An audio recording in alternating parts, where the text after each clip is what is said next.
I was the one who put the handcuffs on him. He tilted his head back and looked at me.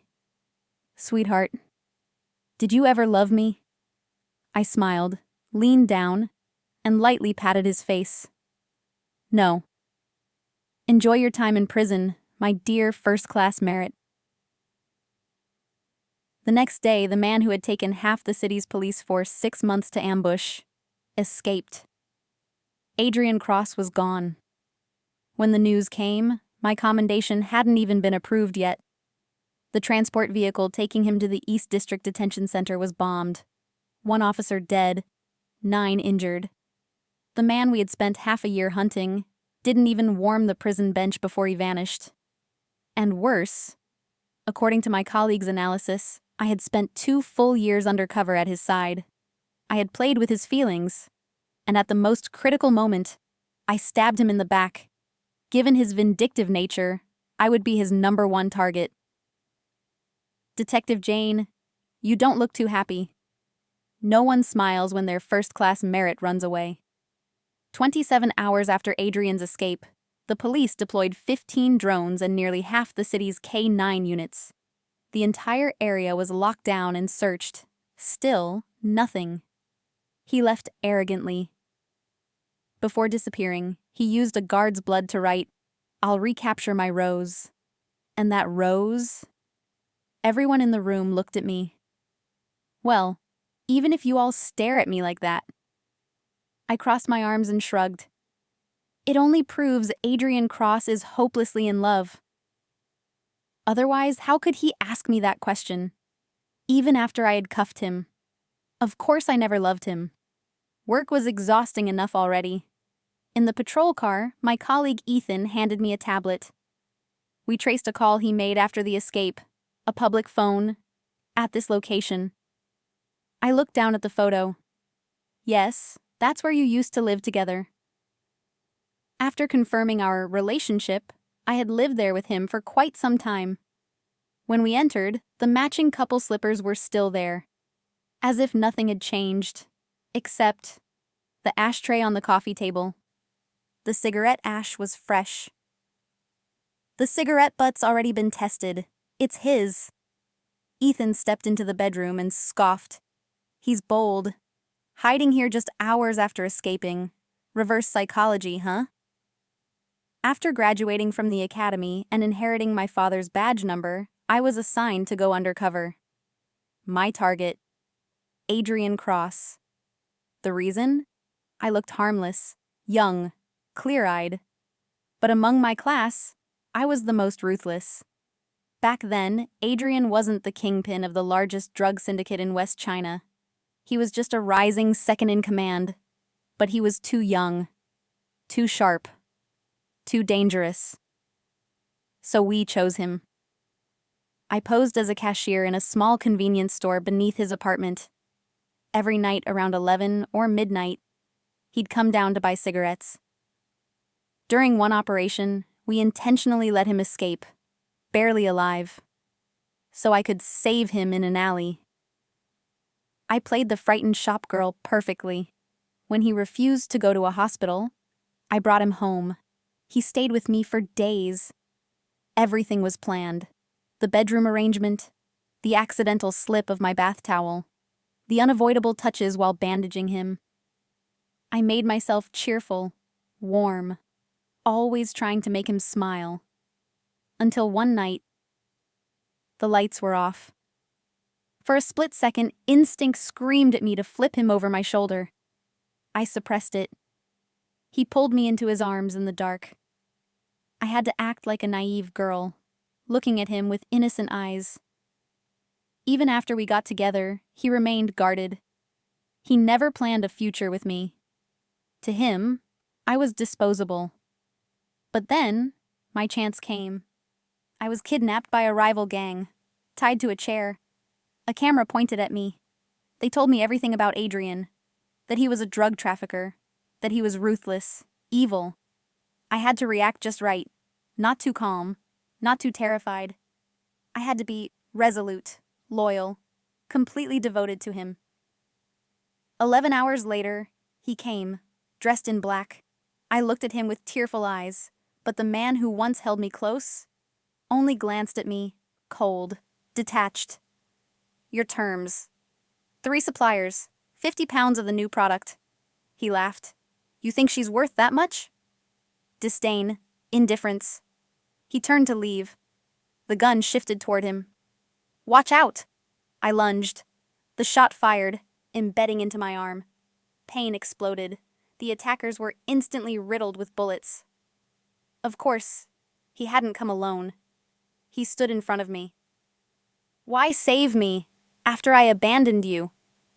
In my mind, I knew. The gunman would have been dead before he can shoot him. But I said, it was instinct. I didn't want you to get hurt. His voice softened. You don't care what I do? I shook my head, but inside I thought, Adrian Cross, one day, you'll become the brightest metal on my chest. After I took that bullet for him, he began to open up, like a man who had never been loved before, and didn't quite know what to do with it. That was when I realized something critical. Adrian Cross was starved for affection.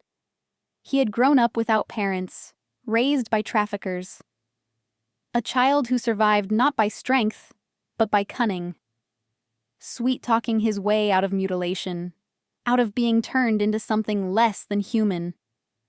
His world had always been cruel. So cruel that even he didn't realize how desperately he wanted someone gentle. As a criminal, he was brilliant, decisive, cold, relentless. But as a lover, he was almost naive, too easily drawn to warmth, too eager to please, pretending not to care, while every emotion betrayed him in the smallest flicker of his eyes. I wasn't even good at love, but with a little psychology, I learned how to hold him, how to make him fall. Then came the news. Detective Jane, your nephew has been hospitalized. My mind went blank in the car as the officer read the report. Multiple injection marks, arm, wrist, inner thigh, high-dose heroin. He was in surgery. Adrian's revenge had begun. My cousin's screams echoed in my ears. In the evidence bag in my hand, there was a note. Don't you dare stop loving me. Don't you get it? I snapped at Ethan outside the hospital. He's targeting me. As long as I stay hidden, he'll keep hurting people. My voice trembled despite myself. They're suffering because of me. Ethan sighed, but I understood. That look in his eyes. He made a decision. If Adrian wanted me, then I would be the bait. But before the plan was fully set, he made the first move. At 3 a.m., we received an anonymous email. Deliver me, bound and blindfolded, to an abandoned factory in the eastern suburbs. Or 5 bombs in the city's center would detonate. The operation was massive. Armored vehicles, snipers, drones, tracking devices hidden on me. If he showed up, he wouldn't leave alive. That night, everything went wrong. The first explosion wasn't in the city. It was in the forest. Gunfire followed. Chaos spread instantly. This wasn't stealth. This was war.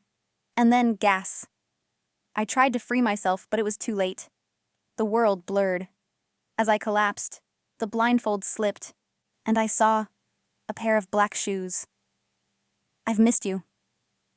When I woke, I was already his. Adrian stood over me, dressed in black as always. A syringe pressed against my arm. I watched him inject it. Heroin, he said softly. Don't worry. Just a little. He wasn't trying to kill me. He was breaking me. Days blurred together. I couldn't leave the room, couldn't call for help. Every night he returned, bringing gifts he thought I'd like, not knowing everything I had ever liked was designed for him. The second injection nearly broke me. The third, I understood. He wasn't punishing me. He was making me dependent on him. When withdrawal hit, it felt like dying. My body tore itself apart from the inside. I curled on the bed, shaking, until he appeared. Want it? He asked gently. Beg me. And I did, because survival comes before pride. From that moment on, he knew. I would never leave him. He even forged a marriage certificate. "You'd never agree to marry me," he said lightly. "So I did it for us." Sometimes I thought, maybe I should just stay, drift like this forever. Sometimes I thought about dying, just to hurt him, but I didn't, because I'm not the weak one. Then one day, he said he was leaving. "If this works, we'll go abroad. Start over." Start over? With a drug lord? That's when I made my decision. I called him, my voice trembling. "Adrian, I don't feel well. I'm scared. Please come back. It's my birthday." There was shouting on the other end. He was about to board a plane. He hesitated, just for a few seconds. Then he chose me. I hung up, picked up the gasoline by the door, and poured it across the floor. When he burst in, I threw myself into his arms. He froze, then softened. "Of course," he murmured. He didn't even look at the gasoline or the lighter in my hand. "I was afraid you'd run again," I whispered. "So this time, I'll take you with me." The flame fell. Fire spread instantly. Even then, he asked me, "Did you ever love me?" I touched his face, smiled. "My love was never you." And still, he held me tighter, shielding me from the flames. Cruel girl. But I loved you. And in the end, the fire took us both. Somewhere in the distance, I thought I saw my father, waiting, alive. Earning that medal is hard, but maybe this counts too.